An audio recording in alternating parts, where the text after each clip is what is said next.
기도하겠습니다.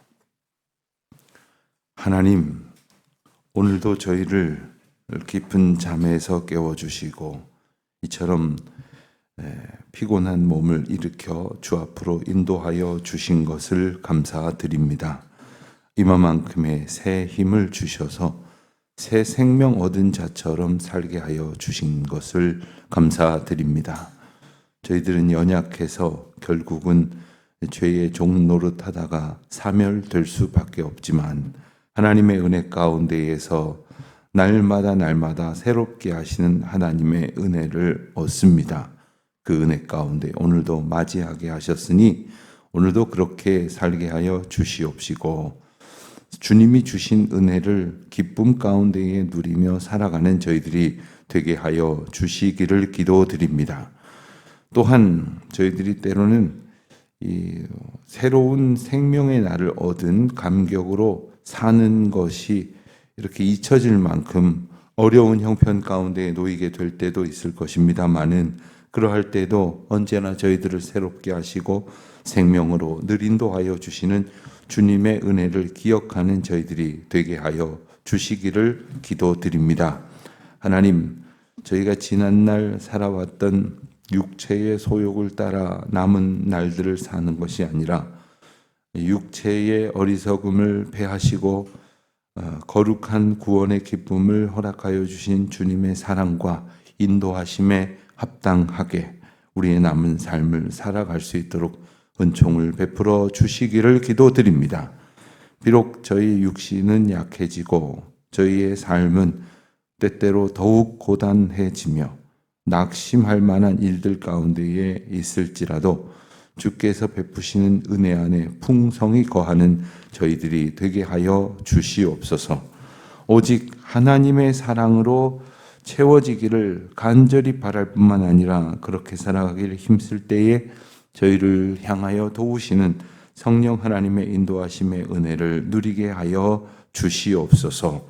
주님, 이 아침에도 오직 하나님의 은혜로 채워지기를 기도하며 가지고 나온 기도 제목들이 있습니다.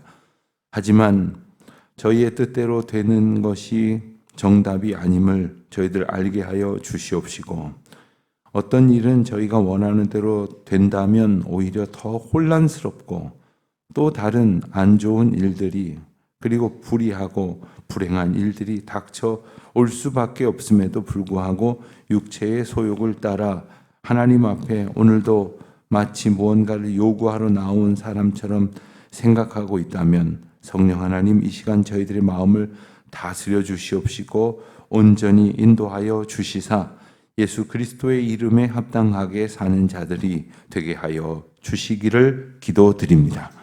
그리하여 세상의 방식이 아니라 하나님의 나라의 방식, 또한 사람의 뜻이 아니라 하나님의 뜻을 따라서 살아가기를 소원하는 오늘 하루 되게 하여 주시옵시고 그 기도 가운데에 주의 도우심을 힘입어 넉넉히 그 걸음을 걷는 자들 되게 하여 주시옵소서.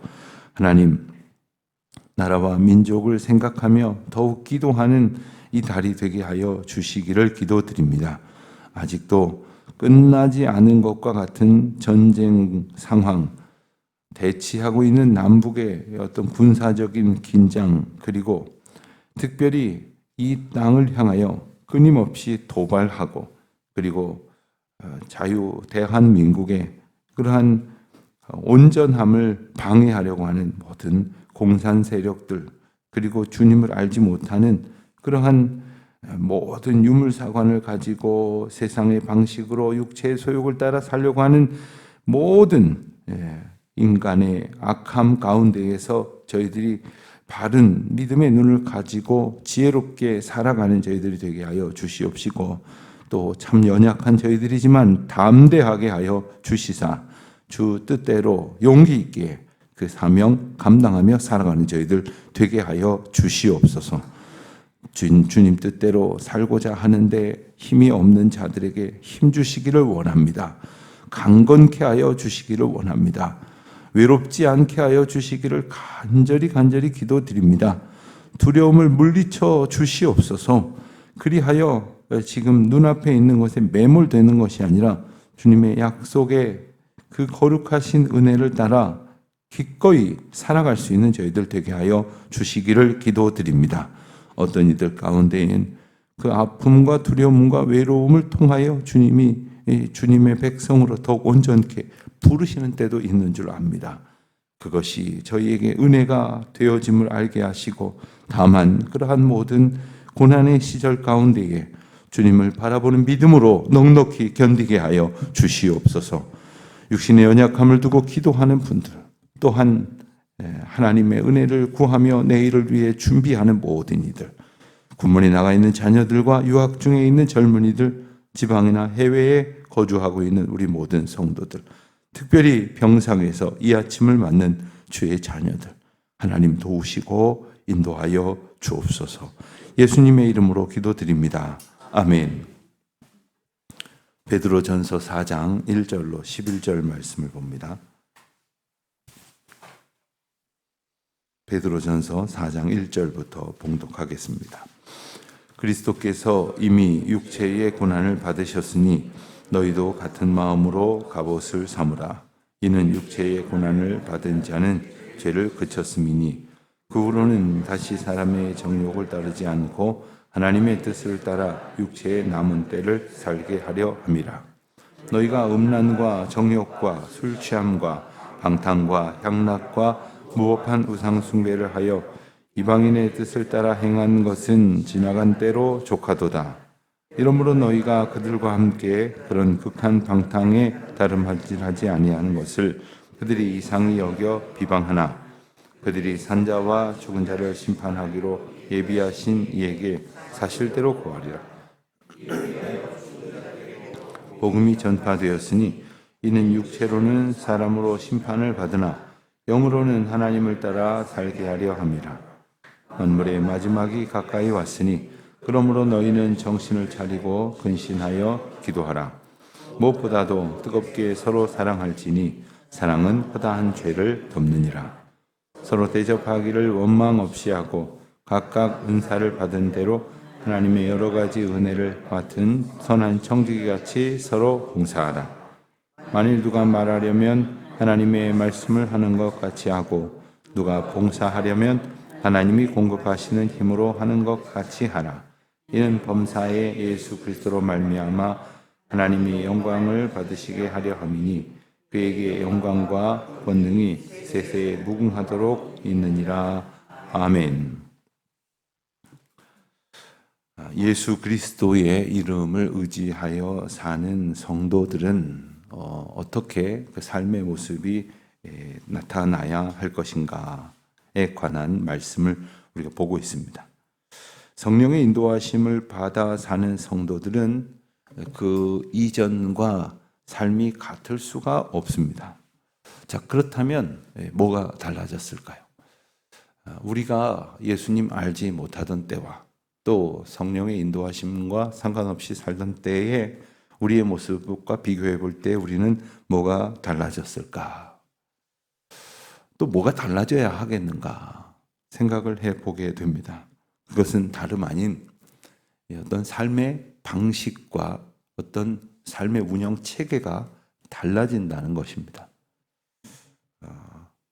전화기를 보면 여러분들이 많이 사용하시는 전화기는 대체로 두 종류의 이 오퍼레이팅 시스템 OS를 운영 체계를 가지고 있는데, 삼성전자 핸드폰이 많이 사용하는 것은 안드로이드, 또 아이폰이 많이 사용하고 있는 것은 ISO, 뭐 이런 이름으로 불리웁니다. 그런데 이 전화기를 쓰다가 저 전화기로 바꾸면 그 전에 쓰던 어떤 유용한 그러한 기능과 애플리케이션을 다 사용할 수 없게 됩니다. 이 두 가지 전화기는 모양만 다른 것이 아니라 운영 체계가 다르기 때문에 그렇습니다. 마치 이와 같습니다. 우리가 세상 속에서 살던 방식이 있는데 그 그대로 주님 앞에서 주님의 인도하심을 따라 살아갈 수 없는 것들이 있습니다. 없는 것들이 있는 게 아니라 있는 것들이 없습니다. 왜냐하면 그 모든 것들이 하나님의 인도하심 가운데에 하나님의 지향성을 우리가 받고 사는 것으로 완전히 변화되어지기 때문에 그렇습니다. 누군가가 혹은 내가 혹은 세상의 어떤 가치가 나를 이끌다가 예수 그리스도의 생명의 가치가 나를 이끌게 되어지는 것인데, 이것이 분명하게 나타나는 어떤 표징은 뭐냐면 세상에 집착하지 않는다는 거예요. 더 이상 세상에 집착하지 않는다. 진정한 하나님의 기쁨과 즐거움을 은혜 안에서 누리게 된 사람들은 세상에서 향락에 더 이상 집착하지 않는다는 겁니다. 영원한 하나님의 나라를 사모하는 사람이 되면 이제 썩어질 내일은 있지도 아니할 그런 허탄한 것들에 매몰되지 않는다는 것이죠. 그러니까 그리스도의 길로, 그리고 그리스도께서 걸어가신 삶의 방식을 따라 사는 것이 바로 우리의 삶의 방식이 되는데, 놀랍게도 오늘 본문을 보니까 그 방식, 그리스도의 삶의 방식은 바로 육체의 고난이라는 방식이었다는 거예요. 근데 육체의 고난까지만 들으면 선뜻 나도 그 길을 걷겠다 이렇게 나서려는 사람이 많지 않을 것입니다. 그러나 이 육체의 고난을 받는 것이 어떠한 결정적인 유익이 있느냐 하면 1절 하반절에 보니까 육체의 고난을 받은 자는 죄를 그쳤음이니, 여기서 죄를 그쳤다는 이야기는 죄가 더 이상 나를 지배하지 못하게 한다. 죄의 문제가 나를 더 이상 괴롭히지 못하게 한다는 뜻입니다. 그러니까 죄가 그쳤다는 것은 이 죄의 문제를 온전히 해결해 주시는 예수 그리스도의 고난을 의미하는 말씀입니다. 게다가 한 번으로 그것이 해결된 것이 아니라 2절에 보니까 그 후로는 다시 사람의 정욕을 따르지 않고 하나님의 뜻을 따라 육체의 남은 때를 살게 하려 합니다. 여러분, 우리의 문제가 뭐죠? 우리의 문제는 사실 한 번은 근사하게 하나님 앞에 변화되어지는 결단도 하고 찬송도 하고, 정말 한순간 뭐 좀 길게 잡아서 한나절 하루는 참 괜찮게 살았는데 다시 몇 날이 못 가서, 그냥 하루도 못 가서 다시 옛날 성질, 옛날 욕망, 또 옛날 고민 다 드러내고 살아간다는 겁니다. 그런데 오늘 말씀을 보십시오. 그 후로는 사람의 정욕을 다시는 따르지 않게 하셨다. 그리고 우리의 남은 모든 시간을 하나님의 뜻에 따라 살게 하셨다. 이것이 바로 그리스도의 방식으로 변환된 그러한 사람들에게서 나타나는 삶의 모습입니다. 구체적으로 3절에 보니까 음란과 정욕과 술 취함과 방탕과 향락과 무법한 우상 숭배를 하였던 모습에서 돌이키는 것입니다. 그러한 모습들은 지나간 대로 족하다.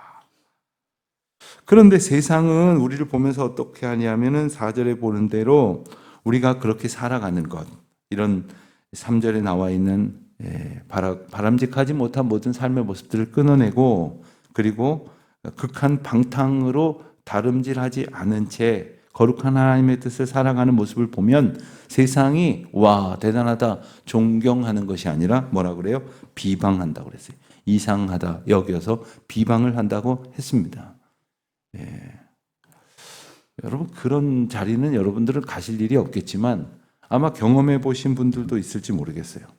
요즘은 안 그러는지 모르겠는데 옛날에는 회식 자리 같은 데가, 회사에서 회식 자리 같은 데 가면 술을 따라주는데 안 받으면 받으라고 막 강요를 하고, 받았으면 먹으라고 강요를 하고, 한 잔 먹었으면 2잔 먹으라고. 왜 그러는 겁니까? 자기만 먹고 그냥, 만약 그게 그렇게 좋은 거라면 그냥 안 먹어? 아 그래, 안 먹으면 내가 2잔 먹지. 나 혼자 다 먹지. 아 내가 많이 먹어서 좋네. 이럴 텐데 왜 자꾸 먹으라고 하는 걸까요? 자기가 뭔가 좀 잘못되지는 걸 아는 거예요. 같이 잘못되져야 되는 거예요. 같이 좀 정신도 비실비실하고 이상해지고 막 헛소리도 하고, 그리고 막 행동도 하게 만들어 버리는 거예요. 세상에서 우리는 나만 잘못되어지는 것, 그래서 나만 죽을 수 없지 이런 농담도 하고 하잖아요. 이게 세상의 모습이에요. 이상하다고 말하는 거예요. 생명의 길로 가는 우리들을 이상하다고 말하는 거예요. 비난하는 거예요. 그런데 하나님께서는 우리를 완전히 새로운 방식으로 살게 하시면서 6절에 보니까 우리를 통하여 우리를 구원하신 것뿐만 아니라 우리를 통하여 죽은 자들에게도 복음이 전파되게 하시고, 우리도 누군가에게서 나타난 그리스도 때문에 그리스도를 만났지 않습니까? 아니 우리가 스스로 그리스도의 생명의 길을 찾아 나온 사람이 어디 있어요? 하나님의 은혜 가운데 하나님께서 누군가의 삶을 통해서 보여주셨잖아요. 그게 우리 부모님이었든 형제였든 자매였든 친구였든 선생님이었든 아니면 우연하게 하나님께서 역사하시는 가운데 우리 앞에 보여주신 인도자였든 간에 하나님께서 우리를 인도하심으로 우리를 복음 가운데로 이끌어 주셨는데 놀랍게도 6절 하반절에 보면은 이것은 육체로는 심판을 받으나 영으로는 구원을 얻게 되었다는 거예요. 여러분 육체가 심판을 받는다는 것을 영혼을 구원을 얻는다는 것을 우리가 어떻게 알 수가 있을까요? 여러분 병원에 가서 진단을 받았는데 병이 있음을 알게 됐습니다. 어떻게 합니까? 치료를 시작해야죠. 치료를 시작하는데 간단하지 않습니다. 간단한 치료는 사실 크게 효과가 없을 공산이 커요. 왜냐하면 우리 몸에 이 강력하게 우리를 괴롭히고 있는 그러한 병적 요인, 병인을 제거하기 위해서는 때로는 칼로 우리의 몸을 가르고 그리고 외과적인 수술을 해야 될 뿐 아니라 혹은 화학요법을 사용해서 약물 치료를 하고 또 그것도 모자라서 여러 가지 병행 치료를 해야만 합니다. 제가 한 번은 팔을 좀 오래전에 다친 적이 있는데 이 치료를 하는데 치료의 한 방법으로 이 전기 자극 치료라는 걸 한 적이 있었어요. 그러니까 이 손 끝에서 이 목덜미 있는 곳에 이 양쪽에 전기를 연결해 갖고 이렇게 비록 작은 양이지만 이렇게 탁탁 튀기는 건데 처음에는 이 뭐지 이러다가 이걸 보통 한 7분에서 10분 정도를 했는데 이 전기 고문이에요, 말하자면. 참 살다 별걸 다 해본다. 그러고 한참 지나니까 너무너무 괴로운 거예요. 살다 보면 뭐 이런 치료는 아무것도 아닙니다. 제가 받아본 치료 중에 제일 쉬웠던 것 같아요. 지금도 병상에서 얼마나 많은 분들이 고통하고 있습니까? 그런데 그 과정을 지나면 병이 낫는 거예요. 회복이 되는 거예요. 육체의 고난을 받으면 영원히 구원을 얻는다는 것을 아주 꼭 맞게 설명할 수 있는 건 아니지만 그래도 제일 가깝게 우리가 인식할 수 있는 방법이 아닐까 생각을 해보기도 합니다. 자, 그렇다면 이제 우리는 어떻게 살아야 할 것인가? 7절 이하에 보면 만물의 마지막이 가까이 왔으니 그러므로 너희는 정신을 차리고 근신하여 기도하라. 그렇습니다. 우리 시간이 흐른다고 하는 것은 어디론가로 점점 가까이 가는 거죠. 예를 들어서 우리가 하루하루를 살아가면 가깝게 개인적으로는 우리 육신의 마지막 날을 향하여 가까이 가는 겁니다. 어제보다 하루만큼 육신의 남은 시간이 줄어들면서 이 땅에서 떠날 날들이 가까이 오겠죠. 그 날은 곧 심판의 날이 가까이 오는 것입니다. 개인적인 종말이든 우주적인 종말이든 그래서 이 세상을 다스린 하나님의 그 구원 사건 가운데로 더 가까이 나아가는 것이죠. 이것은 심판이면서 동시에 구원입니다. 그렇다면 우리는 어떻게 해야 될 것인가? 우선 마지막이 있다는 사실을 겸손히 인정을 해야 합니다. 이 땅의 모든 일들은 영원하지 않다는 것은 우리에게 두 가지 중요한 교훈을 줍니다. 첫째는 교만하지 말라는 겁니다. 예를 들어서 뭐 하는 일이 좀 잘 되는 사람이 있습니다. 잘 되는 사람은 이보다 더 좋을 수가 없어. 그냥 말하자면 잠들지 않았으면 좋겠어. 오늘만 같았으면 좋겠어. 이 시간이 멈췄으면 좋겠어. 이런 표현 쓰는 사람 있죠. 그거 아닌 거 알잖아요. 그런 생각이 얼마나 헛된 것인지를 알잖아요. 그러니까 겸손해야죠. 내가 원하는 대로 조금 잘 된다고 해서 교만할 것이 아니라 내가 만족하는 것이 영원하지 않다는 것을 알아야겠죠. 두 번째, 낙심하지 말아야 할 것입니다. 예컨대 반대로 우리가 겪는 시간이 참 고통스러운 시간이라고 하더라도 이 또한 영원하지 않는 거예요. 이 또한 지나가리라 이런 말도 있지 않습니까? 지나간다는 거예요. 그러니 잘 견뎌내야 한다는 겁니다. 무엇보다도 우리가 견뎌야 하는 이유는 우리의 삶의 주관자이신 하나님께서 우리를 바라보고 계시니 근신하고 기도하라는 겁니다. 무엇보다도 8절은 뜨겁게 사랑해야 하는 삶의 방식을 일러주십니다. 사랑은 허다한 죄를 덮느니라. 그렇습니다. 우리가 살아가야 할 삶의 방식은 바로 사랑의 방식인데 그것은 바로 하나님의 방식이고 예수 그리스도를 통해 보여주신 방식이며 하나님의 본질을 나타내는 일입니다. 요한일서 4장에 보면 하나님은 사랑이시다라고 분명히 아주 중요한 하나님의 본질, 정체성을 우리에게 일러주고 계시지 않습니까? 그러니까 사랑으로 살아간다고 하는 건 하나님의 방식으로 살아간다는 거예요. 하나님의 방식은 허다한 죄, 모든 죄를 해결하지 못할 것이 없다는 겁니다. 그래서 죄의 문제로 하나님과의 관계가 깨지고 사람들과 사람들 사이의 관계가 깨어져 버린 그 모든 문제들을 해결할 유일한 방법은 바로 사랑의 방법밖에 없다는 거죠. 자녀들의 문제를 놓고 걱정하시는 분들이 많습니다. 한결같이 자녀들이 잘 되기를 바라는데 가만히 생각을 해보면 이 자녀들이 잘 되는 게 다 내가 잘 되기를 원하는 그 방식이에요. 자녀들이 원하는 것도 들어주고 싶지 않고 또 하나님이 원하시는 게 무엇인지는 들으려고 하지도 않고 내가 원하는 것을 자꾸 고집하다 보니까 만족이 안 되고 너무나 힘들고 불평합니다. 그러다 보니까 좋은 말이 안 나오고 내 마음이 너무 힘들다 보니까 온전히 사랑으로 가르치고 섬기고 이끌지를 못합니다. 뭐가 뭔지 모를수록에 그리고 어떻게 해야 될지 모를수록에 우리는 우리에게 주시는 가장 근원적으로 합당한 그리고 본래적인 방법인 하나님의 방법, 사랑한다는 것. 그래서 자녀들이 때로는 어떤 그 의견이나 어떤 이슈로 인해서 부모와 갈등을 한다 하더라도 결코 잊어버려서는 안 되는 한 가지 중요한 사실이 뭐냐면 내가 이것 때문에 우리 부모님하고 요즘 좀 갈등을 하지만 그래도 나를 제일 사랑하시는 분은 우리 부모님이지. 이 사실을 알고 있어야 돼요. 근데 이거를 알지 못하면 난 주소왔나? 나는 부모님이 날 사랑하지 않는 게 틀림없어. 여기에서부터 어긋나 버리기 시작하면 그 갈등은 꽤 오랜 동안 지속이 된다는 거죠. 이건 비단 어린 아이들을 둔 부모님의 문제만이 아닙니다. 모든 방식이 그렇습니다. 목사가 목회를 하면서도 때로는 이 사랑의 방식으로 하지 않으면 교회가 망가집니다. 성도들이 교회 와서 봉사를 하면서도 이 사랑의 방식을 소망하지 않고 내가 할 때 제일 잘했다 소리 들어야지. 내가 저 사람보다는 잘했다 소리 들어야지. 내가 지금 이걸 함으로써 사람들이 나를 알아줘야지. 뭐 이런 여러 가지 삶의 방식으로 하다 보면 본인도 피곤하고 공동체도 어그러뜨립니다. 자, 9절을 보니까 서로 대접하기를 원망 없이 하라고 했습니다. 어떻게 이게 가능합니까?